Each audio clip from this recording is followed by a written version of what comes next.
If it spins slowly or not at all, it's likely faulty. Few things are more frustrating than turning your car key and hearing nothing happen.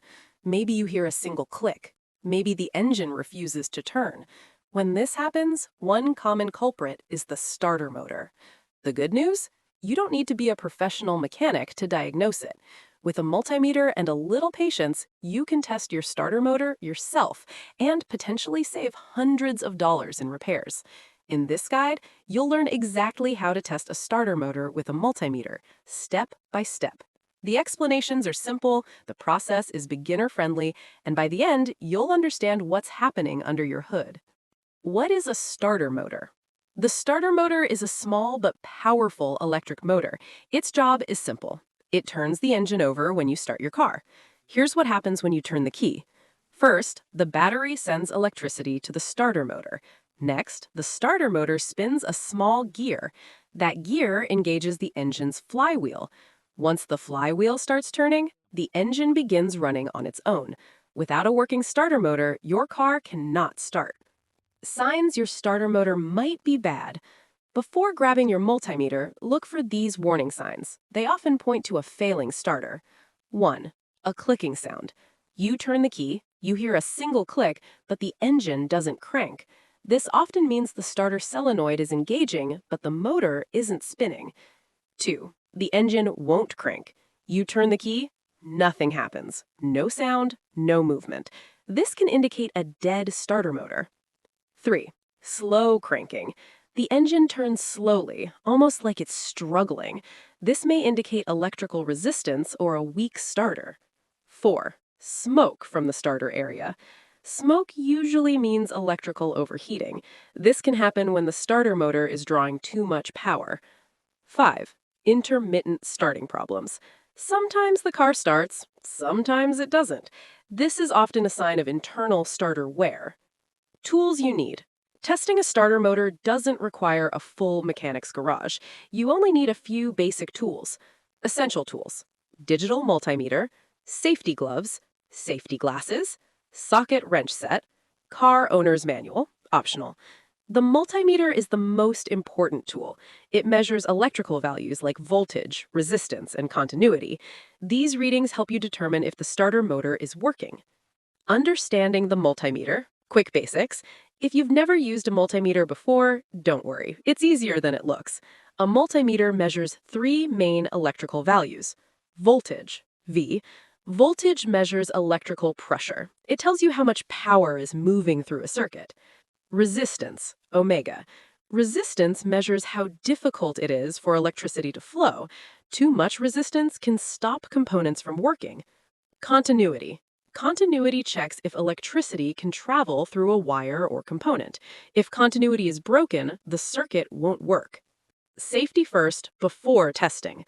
Before touching anything under the hood, take a moment to stay safe. Follow these precautions. Park the car on level ground, engage the parking brake, turn the ignition off, remove the keys from the ignition, wear gloves and safety glasses. Cars contain powerful electrical systems. Even a simple test should be done carefully. Step 1. Locate the starter motor. The starter motor is usually found near the bottom of the engine. Most commonly, it's attached to the transmission bell housing. It typically looks like a metal cylinder with electrical wires connected to it. In some vehicles, you may need to look under the car to see it. Step 2. Test the battery first. Many people assume the starter is bad, but the real problem is often a weak battery. Testing the battery first saves time and money. How to test the battery. Set the multimeter to DC voltage. Select the 20V range. Touch the red probe to the battery's positive terminal. Touch the black probe to the negative terminal. Normal battery reading. A healthy car battery should read about 12.6 volts. If the reading is 12.4 volts, the battery might be slightly weak. If it's below 12 volts, the battery is likely discharged. Charge or replace the battery before testing the starter further. Step 3. Perform a voltage drop test. A voltage drop test checks whether power is reaching the starter motor. This test is very effective for diagnosing electrical issues. Steps. Set the multimeter to DC voltage. Place the red probe on the battery positive terminal. Place the black probe on the starter motor terminal. Ask someone to turn the key to start the car. Reading the results. A reading of 0.5 volts or less means the wiring is good. More than 0.5 volts suggests electrical resistance. High resistance can be caused by corroded wires, loose connections, or damaged battery cables. If you are liking the video so far, kindly comment, like, and share this video. Step 4. Test the starter solenoid.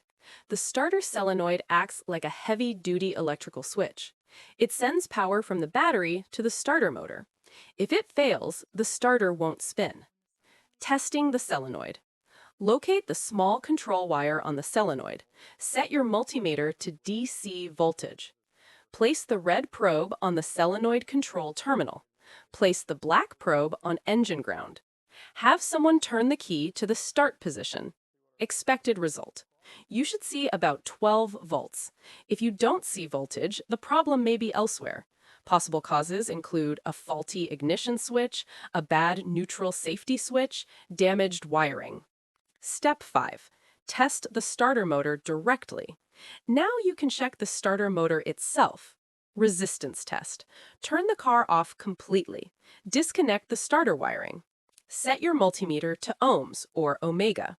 Place one probe on the starter terminal. Place the other probe on the starter casing. Interpreting the reading. Low resistance usually means the starter is normal. Infinite resistance means the internal circuit is broken. Very high resistance suggests damaged motor windings. Step 6. Bench testing the starter motor. If you want the most reliable test, perform a bench test. This requires removing the starter from the vehicle. How to bench test. Secure the starter motor on a workbench. Connect jumper cables. Attach the negative cable to the starter body. Touch the positive cable to the starter terminal. Then briefly touch the positive cable to the solenoid terminal. What should happen? A healthy starter motor will spin quickly. You'll hear a strong whirring sound. If it spins slowly or not at all, the starter is likely faulty. Common starter motor problems. Testing may reveal several possible issues. Worn brushes. Starter brushes wear down over time. When this happens, electricity cannot flow properly. Burned armature. Excessive heat can damage internal starter coils. This prevents the motor from spinning. Faulty solenoid. The solenoid may click but fail to send power. Corroded electrical connections. Rust and corrosion can interrupt electrical flow. Have you ever experienced starter motor issues as a mechanic? Kindly put it in the comments section.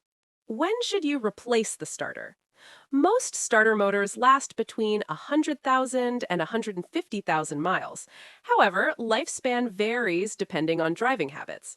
You should replace the starter if it fails the bench test, the motor does not spin, there is internal electrical damage. Starter replacement usually costs $300 to $700 depending on the vehicle. Testing it yourself first can save a lot of money. Beginner tips for accurate testing. Always use the correct multimeter setting. Clean the battery terminals before testing. Make sure the probes touch metal firmly. Test multiple times if readings seem inconsistent. Electrical problems can sometimes appear intermittently. Mistakes to avoid. Even experienced DIYers make mistakes. Avoid these common ones: skipping the battery test, ignoring ground connections, misreading multimeter values, replacing parts too quickly. Proper testing helps prevent unnecessary repairs. Why learning this skill matters. If you're a young driver, learning basic car diagnostics is extremely valuable. It helps you save money on repairs, understand how your car works, avoid unnecessary mechanic visits, and gain confidence working on vehicles. Car maintenance may seem intimidating, but with the right tools and knowledge, it becomes manageable. Final thoughts. Testing a starter motor with a multimeter may sound complicated, but once you understand the process, it's surprisingly simple. By checking the battery, testing voltage, inspecting the solenoid, and measuring resistance, you can accurately diagnose starter problems. For anyone between 18 and 25 learning about cars, this is a powerful skill. Next time your car refuses to start, don't panic. Grab a multimeter. Follow the steps, and you might solve the problem yourself. That is all for this video. I hope it was helpful. If so, kindly subscribe, like, and share, and tell us what you've learned so far. See you around!